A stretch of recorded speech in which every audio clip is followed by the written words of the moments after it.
Yo! What's up mga salon owners? Kumusta kayo dyan? Good morning at time check natin ay 7:35. Ngayong araw na to meron akong sasaguting isa na namang katanungan ng ating follower, ng ating kasama sa grupo. May grupo pala tayo, Salon Business Owners PH, no? Sabi dito ni ma'am, Sir, magkano po ang presyo nyo sa home service? Yan, usapang home service ngayong araw na to. So sa experience namin, dati talaga nung nag-umpisa pa lang kami, ganun din. Halimbawa, pedicure. Halimbawa, price namin dyan is 150. So same lang siya, 150. Wala kaming charge niyan.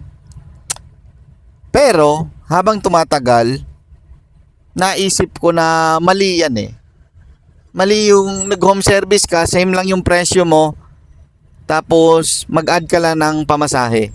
Kasi parang ganito, pag nag-home service yung hairstylist mo, halimbawa isang ribbon.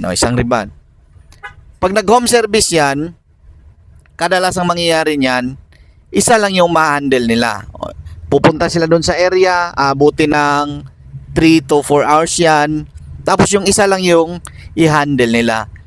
Pero kung sa salon sila, 'di ba? Kaya nilang mag-handle ng 3 or 4 na customer. So mas maganda yung nasa salon na lang sila kaysa mag-home service pa. Tungkol naman sa presyo, sa amin kasi pag mga halimbawa ribbon, meron kaming additional niyan, no? Sa pedicure naman, doble charge dyan. Halimbawa, pedicure is 150, so charge namin dyan 300 plus ang pamasahe, transpo, add rin yung transpo. At ngayon kasi hindi na kami nag-home service talaga, tinanggal na namin yan. Busy na kasi kami. Tsaka mas efficient, mas kikita yung staff mo kung nasa salon lang kumpara sa pupunta pa doon. Kasi magasto sa oras, tapos isa lang yung customer na ma-handlean mo. Tungkol naman sa mga buhok rebanding, hindi na rin kami kumukuha ng home service. Talagang dito lang sa salon.